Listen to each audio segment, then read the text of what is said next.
வணக்கம், நீங்க பட்டிருக்க ஜெயஸ்மி raisins and நான் தான் உங்கள் ஜெயஸ்பி. இந்த வீடியோவில் நம்ம வந்து புஷ்பா படத்தோடைய ரோஸ்ட்டை தான் வந்து பார்க்க போறோம்.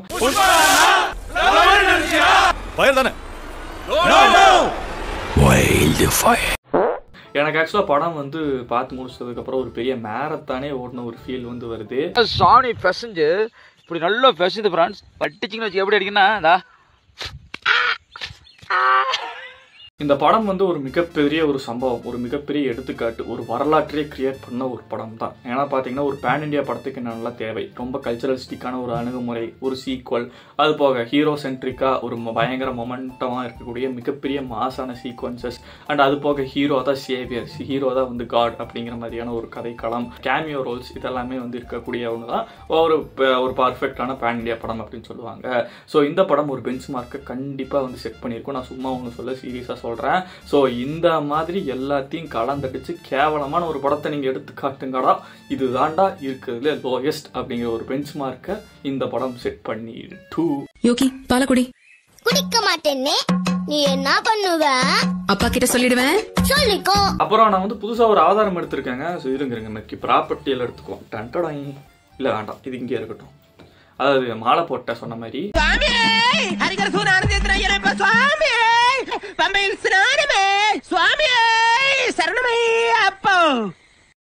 சரி ஓகே, அது சின்ன டிஸ்க்ளைமர் தான். டக்குன்னு ஏதோ ஒன்று தெரியாதனமா சொல்ல போக என்னப்பா மாலை போட்டு விட்டு பேசுன்னு சொல்லிட்டு சொல்றதுக்கு வாய்ப்புகள் இருக்கு. இது உங்க தப்பு கிடையாது. அதை நான் வந்து அக்னாலேஜ் பண்ணி அதை பற்றி பேசணும்ல, அதுக்காக மட்டும்தான். கார்த்திகையில் மாலையிட்டு கனிவாக விரதம் வச்சு மணிமணியா மாலையிட்டு. சரி ஓகே, புஷ்பா 1 நீங்க வந்து ஆப்வியஸா பார்த்திருப்பீங்க. அதுல என்னன்னா புஷ்பராஜ் அப்படின்னு சொல்லிட்டு ஒருத்தன், அவங்க அப்பா வந்து இவன் வந்து ஒரு பாஸ்டர்சன். அவங்க அப்பாவுக்கு கல்யாணமாகாத ஒருத்தங்க மூலமா பிறக்கிற பையன் இந்த Pushparaj. When it comes to the matter of baby Jesus, Joseph, you are not.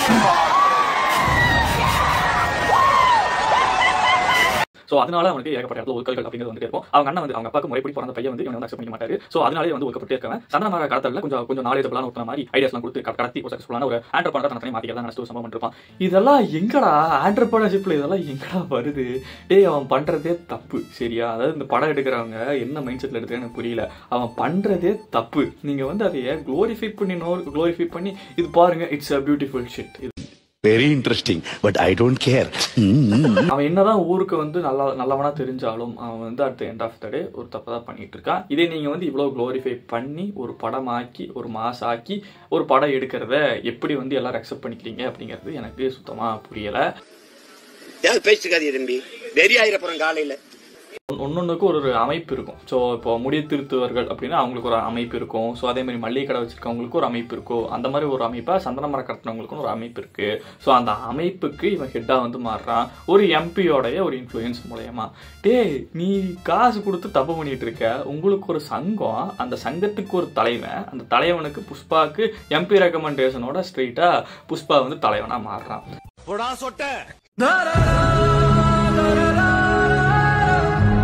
நம்ம ஹீரோக்கு வந்து ஏகப்பட்ட சூப்பர் பவர்ஸ் இருக்கு. அதுல ஒண்ணுதான் இருட்டுக்குள்ளேயும் வந்து அவருக்கு கண்ணு தெரியும். ஸோ அவரை வந்து கிட்டத்தட்ட 40 நாளைக்கு ஒரு கண்டெய்னருக்குள்ள அடைச்சு வச்சிருப்பாங்க.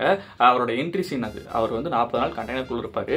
அந்த 41வது நாளும் 43வது நாளும் வந்து அந்த கண்டெய்னர் ஓப்பன் பண்ணும்போது அந்த சந்தன கட்டைகள்லாம் கீழே கிடக்கும். அதுல ஒருத்தர் இவரு இருப்பாரு. இவர் தூக்கி தலைகளை கட்டி சோறு தண்ணி இல்லாம கிடக்கிறவர் தொங்க விட்டுருக்கப்பவும் என்ன பண்ணிட்டு 40 நாளான்னு கேட்டா, ஸோ அவரோட சூப்பர் பவர்ஸ்லாம் யூஸ் பண்ணி 30 நாள் எப்படி ஜாப்பனீஸ் கத்துக்கிறதுன்னு அவர் புக்ஸை வச்சு படிச்சு ஜப்பான் மொழி கத்துக்கிட்டு ஜப்பான்காரங்க கூட வந்து பேசிட்டு இருப்பாரு.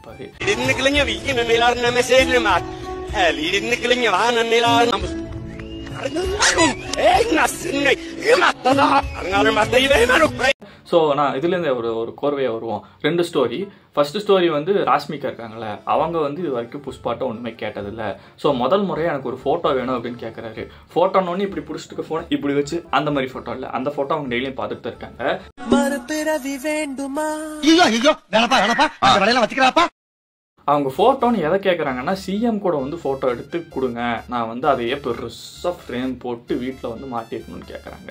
ஸோ இதுக்காக இவர் சிஎம்மை பார்த்து ஃபோட்டோ எடுக்கலான்னு போனால் சிஎம் வந்து திருட்டு பசங்கிட்ட இருந்து நான் காசை மட்டும்தான் வாங்கிக்குவேன், ஃபோட்டோவுக்கு போஸ்ட் கொடுக்க மாட்டேன்னு சொல்லிடுறாரு. இதனால கடுப்பான புஷ்பா ஸ்ட்ரெயிட்டாக வந்து எப்போ ஜூலை 24 வந்து ஒரு ஒய்ஃபோட பிறந்த நாள், அப்போ வந்து சிஎம் எங்கள் வீட்டுக்கு வந்து ஃபோட்டோக்கு போஸ்ட் கொடுக்கணும் ஒரு அறிவிப்பை விட்டுட்டு அங்கிருந்து கிளம்புறாரு.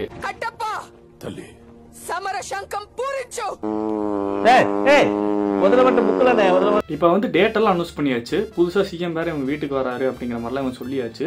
ஸோ இப்போ என்ன பண்ணலாம் சிஎம் வர வைக்கிறக்கு அப்படின்னு சொல்லிட்டு எப்படி குப்பரப்படுத்திட்டு யோசிச்சானா மல்லாகப்படுத்தி யோசிச்சானான்னு தெரியல. அதாவது இந்த சந்தன மரத்தை விற்று அந்த 5000 கோடியை புரட்டி அதை யூஸ் பண்ணி இவன் ஒய்ஃப் ஆசைப்பட்ட மாதிரி ஒரு சிஎம் கேண்டிடேட்டை இவனை வந்து கொண்டு வந்து அவரை சிஎம்மாவும் ஆக்கி இவர் சொன்ன அதே தேதி ஜூலை 24ஆம் தேதி இவங்க ஒய்ஃப் ஆசைப்பட்ட மாதிரியே சிஎம் வீட்டுக்கு வராரு, சாப்பிட்றாரு, சேர்ந்து ஃபோட்டோ எடுத்துக்கிறாரு, ஃப்ரேம் பண்ணி வீட்டில் மாட்டிடுறாங்க. போதுண்டாடி முடியலடா என்னால. இப்போ இதுவே ஒரு கம்ப்ளீட்டான ஒரு கதையா உங்களுக்கு இருக்கா? இதையே மட்டுமே படமா எடுத்தா ஓகே அப்படிங்கிற மாதிரி இருந்திருக்குமா? இதோட முடிக்காம இது வந்து சூப்பரா, அதாவது இது வந்து ஒரு வழியா சிஎம்மா ஒருத்தர் அப்பாயின்மெண்ட் ஆண்டா அப்படிங்கிற மாதிரி இருந்துக்கும். ஒரு மாதிரி ஹையான மொமெண்ட் தான். அது முடிஞ்சதுக்கு அப்புறம் இவருடைய அண்ணா இருக்கார்ல, அவர் தான் அக்செப்ட் பண்ணிக்க மாட்டாரு. அவருக்கு ஒரு பொண்ணு இருக்கு, அந்த பொண்ணை ஒருத்தர் ஹராஸ் பண்றான், அதையே பத்தி இவர் போட்டு பொழந்துடுறாரு. அப்போ அவங்க அண்ணன் அக்செப்ட் பண்ணல. கடைசியா அந்த பொண்ணை தூக்கிட்டு போயிடுறான். தூக்கிட்டு போனதுக்கு அப்புறம் இவர் அங்க போய் அங்க ஒரு வாரே நடத்துறாரு. அதுவும் புஷ்பாவுக்கு வந்து கை கால் ரெண்டுத்தையும் கட்டி போட்டுருவாங்க. இவர் அப்படியே இப்படி கட்டிட்டு வாய் வச்சு ஆன்னு சண்டை. சா வேற மாதிரி புஷ்பா இப்படி வாயில சண்டை போடுவாரு.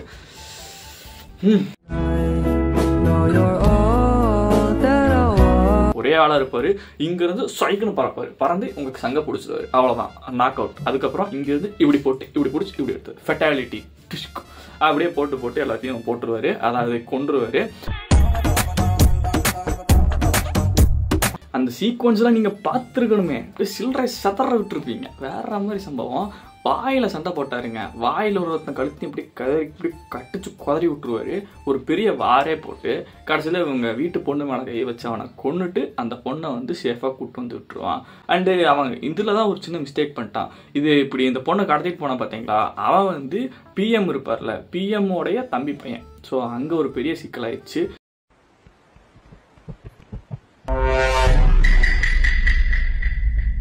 பிஎம் வீட்டில் ஒரு இளவானதுனால அவருக்கு இருக்கிற ஒரே வாரிசு அவங்க தம்பி பையன் மட்டும்தான். இவங்க சேர்த்து வச்ச மொத்த லெகசியுமே அடுத்து இவன் தான் பார்த்துக்கணும். ஸோ அவனை கொண்டுட்டான். அதனால புஷ்பா வந்து கொல்ல போறாரு அடுத்த படத்துல. இதோட வந்து அதான் சொன்ன மாதிரி இவர் இந்த மாதிரி அந்த பொண்ணை ப்ரொடெக்ட் பண்ணனால இவர் ஃபேமிலியில் ஒருத்தர் ஆகிட்டாரு. அவங்க அண்ணன் வந்து பண்ண தப்பை வந்து அக்செப்ட் பண்ணிட்டு நீ என் தம்பிடா அப்படின்னு சொல்லிட்டு புஷ்பாவை ஏற்றுக்கிறாரு. இப்போ இவங்க எல்லாம் ஒரு ஃபேமிலி ஆகிட்டாங்க. இவ்வளோதாங்க கதை. அதாவது 2 கதை. இந்த 2 கதையும் முடிஞ்சு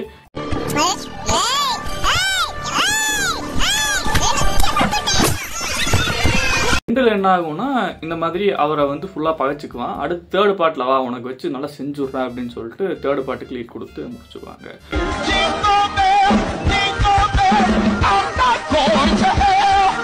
நான் என்னன்னா ஃபகத் பாயை வந்து ரொம்ப நம்பிட்டு இருந்தேன். என்னன்னா இவர் அல்லுபாய் மாதிரி நம்ம மல்லுபாயும் வந்து உழப்பாம அவர் வேற மாதிரி சம்பவம் பண்ண போறாரு அப்படின்னு நினைச்சிட்டு இருந்தேன். அவர் இருங்பாய் நானும் கிரிஞ்சு பாய் தான் அப்படின்ட்டு ஒரு சம்பவத்தை பண்ணி விட்டாரு. ஸோ அவர் பண்ற சீக்வன்ஸ் எல்லாம் கிரிஞ்சுனா கிரிஞ்சு, ஓஹோ கிரிஞ்சு. சரித்திரமா இவங்க வம்சமே துஷ்ட சக்திகளோட புலங்குற வம்சமா இருக்குது. ஃபகத்தோட ரோல் என்ன அப்படின்னா, புஷ்பா வந்து போன படத்துல இவரை வந்து பயங்கரமா அவமானப்படுத்தியிருப்பாரு. இவருக்கு அதனால புஷ்பாவை எப்படியாச்சும் வந்து அடிச்சு நாக் அவுட் பண்ணணும். ஸோ அதுக்காக இவர் வந்து ஒரு பக்கம் முயற்சி பண்ணுவாரு. இவரை வந்து பெருசா லோட்லாம் வெளியெடுத்து போக கூட பார்த்துட்டு இருப்பாரு. இவர் ரொம்ப குடைச்சல் கொடுத்துட்டு இருக்கான். ஸோ அதனால இவங்கிட்ட வந்து பேசி ஒரு மாதிரி 2 பேர்த்தையும் காம்ப்ரமைஸ் பண்ண வைக்கணும்னு சொல்லிட்டு அந்த எம்பி உள்ள வருவாரு. காம்ப்ரமைஸ் பண்ணி இங்க 2 பேரும் உட்காந்து பேசினா சரி ஓகே என்கிட்ட அவன் சாரி கேட்டா நான் விட்டுறேன் அப்படின்னு சொன்னதும் அவரும் வந்து சாரி எல்லாம் கேட்டுருவாரு. ஃபகத்து சும்மா இருந்திருக்கலாம்ல, அவர் சாரி கேட்டதுக்கு அப்புறம் அதை ரெக்கார்ட் பண்ணி வச்சுட்டு திரும்ப போட்டு காட்ட புஷ்பாவுக்கு வெளியேறுது. ஸோ ஃபகத்தை தண்ணிக்குள்ள தள்ளி விட்டு ஸ்விம்மிங் பூல்ல இவர் வந்து ஒன்று கடிச்சு விட்டுருவாரு. ஸோ இது ஃபகத்துக்கு மிகப்பெரிய அவமானமா போயிடும். அதனால ஃபகத்து புஷ்பாவை வந்து ரிவெஞ்ச் எடுக்கிறேன்னு அந்த கட்டையெல்லாம் எடுத்து ரெக்கவர் பண்ணி அவர் அப்படியே ஒரு குடோன்ல போட்டு வச்சிருக்காரு. கடைசியில் பொழந்து பார்த்தா அந்த கட்டை வந்து ஒரிஜினல் சந்தன கட்டையெல்லாம் சந்தன மாதிரியே இருக்கிற இன்னொரு குட் அப்படிங்கிற மாதிரி சொல்றாங்க.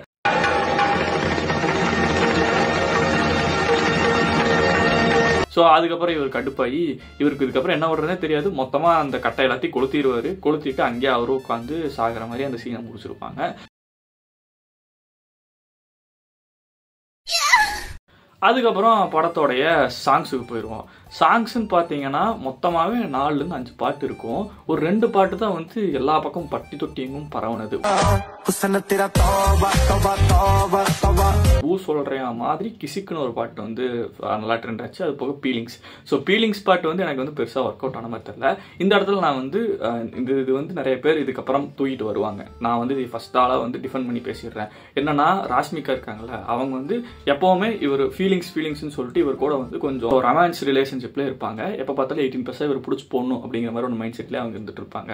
ஸோ அது வந்து இதே வந்து நம்ம அல்லுபாய் பண்ணியிருந்தாரு அப்படின்னா, ஒரு பையனாக இருந்து அவர் பண்ணியிருந்தாரு அப்படின்னா எல்லாருமே ஹீரோ அப்படிங்கிற மாதிரி நீங்கள் அப்படியே கேஷுவலாக எடுத்துகிட்டு போயிருவீங்க. இது ராஷ்மிகா பண்ணியிருக்காங்க அப்படிங்க பார்த்தா நிறைய பேர் கூடிய தூக்கிட்டு வருவீங்க. இன்கேஸ் இப்படி எவனாச்சும் கிளம்புனா அப்படின்னா நான் அது முதல்ல சொல்லிடுறேன், இவர் பண்ணா தப்பு இல்லை, இவங்க பண்ணா தப்பு அப்படிங்கிற ஒரு மென்டாலிட்டியில் நீங்கள் இருந்தீங்கன்னா உங்களை விட ரொம்ப ரொம்ப பிற்போக்குத்தனமாக யோசிக்கக்கூடிய ஆட்கள் யாரும் இல்லை அப்படிங்கிறத நீங்கள் வந்து புரிஞ்சுக்கணும். பெண்ணிய உரிமையை பேசுனது ஒன்னும் பெரியார் கிடையாது. பெரியார்ட்ட போய் பெண் உரிமை பெற்றங்கிற அந்த பெரியார் பற்றி உங்கள் பார்வையின? பெண்ணிய உரிமைக்காக போராடியவர் பேசியவர். பாரதி பாடினாரு, ஐயா வந்து போராடினாங்க. அது நான் போட்டது அந்த விட்டு ஏன் விட்டு தான். அண்ட் அதுக்கப்புறம் வந்து கிசிக் பாட்டு வந்து எனக்கு தெரிஞ்சு ரொம்ப ரொம்ப சூப்பரான டைமில் பயங்கரமாக ஒர்க் அவுட் ஆன ஒரு பாட்டு தான்.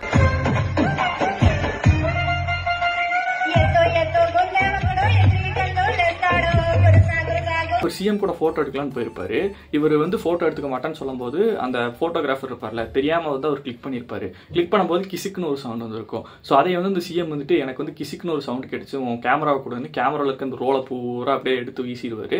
அதுக்கப்புறம் புஷ்பா அதாவது அந்த கிசிக்குங்கிற வார்த்தையை புஷ்பா நோட் பண்ணி வச்சுக்குவாரு. அதுக்கப்புறம் இப்போ சிஎம் மாறிட்டாங்க, புது சிஎம் வந்தாச்சு. இந்த புது சிஎம் கூட சேர்ந்து இவர் போட்டோ எடுக்கும்போது எல்லாருமே அந்த ஒட்டுமொத்தமாக எல்லா குரூப் போட்டோ எடுப்பாங்க. எல்லாரும் சேர்ந்து கிசிக்குன்னு சொல்லிட்டு ஒரு சவுண்ட் விடுவாங்க. அதுக்கப்புறம் தான் போட்டோவே எடுப்பாங்க. அதாவது அவங்க இந்த மாதிரி ஒரு அவமானப்படுத்தப்பட்ட இடத்துல இருந்து ஒரு மிகப்பெரிய வெற்றியை வந்து அவங்க அடைஞ்சிருக்காங்க. ஸோ அதுக்காக அந்த கிசிக் அப்படிங்கிற ஒரு சவுண்டை வந்து அப்படியே டிராவல் ஆன் பண்ணி கொண்டுட்டு போயிருப்பாங்க. ஸோ அது எனக்கு வந்து பெருசாக ஒர்க் அவுட் ஆயிருந்தது. அண்ட் அது போக பாட்டும் சொன்ன மாதிரி நல்லா சூப்பராகவே இருந்தது. ஆனால் அந்த பொண்ணு சூப்பராக ஆடுறாங்க சார், வேற லெவலுக்கு ஆடுறாங்க.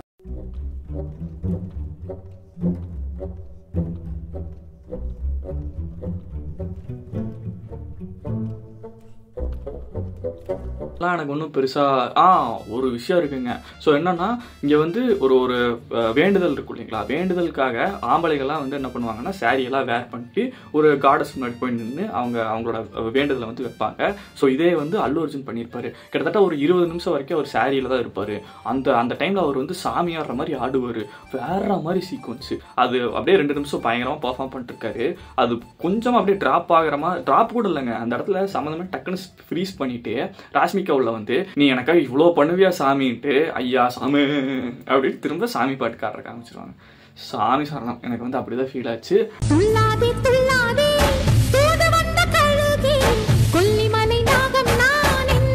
ஸோ இப்படியே நான் லீனியராக படம் போய் எண்டிங்கில் அவங்க அண்ணனே வந்து முதல் பத்திரிக்கை என் பொண்ணு காப்பாற்றிருக்கல, நீ வந்து என் தம்பி தான், நீ ஏற்றுக்கிட்டு முதல் பத்திரிக்கை அவங்க அம்மாக்கே வச்சு இவனை வந்து டீசெண்டாக கல்யாணத்துக்கு கூப்பிடுவார்.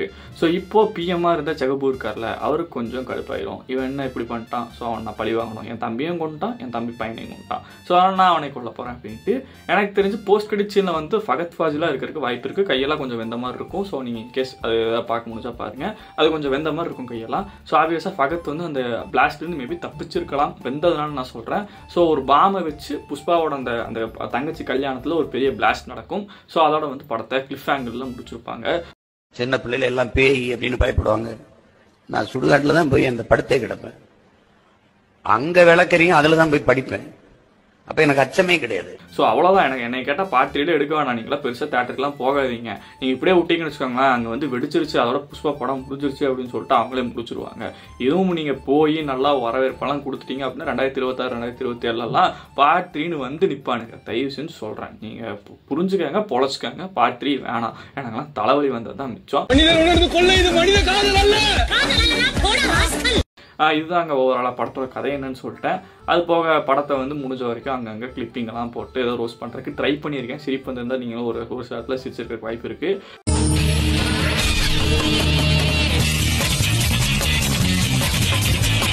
எனக்கு தெரிஞ்சு இந்த வீடியோ இதோட முடிச்சுக்கலாம். ஒரு மாதிரி நான் லீனியரான ரோஸ்ட் மாதிரி உங்களுக்கு ஃபீல் ஆச்சுன்னா, ரசிச்சிருந்தீங்க அப்படின்னா, அதாவது ரசிச்சிருந்தீங்க அப்படின்னா வீடியோ கொடுக்க வேண்டிய லைக், ஷேர், கமெண்ட், சப்ஸ்கிரைப் எல்லாத்தையும் வந்து பண்ணிடுங்க. இந்த வீடியோவை இந்த எண்டு வரைக்கும் பார்த்த அனைத்து நல்லவங்களுக்கும் நன்றி. அவ்வளோதாங்க. தேங்க்ஸ் ஃபார் வாட்சிங்.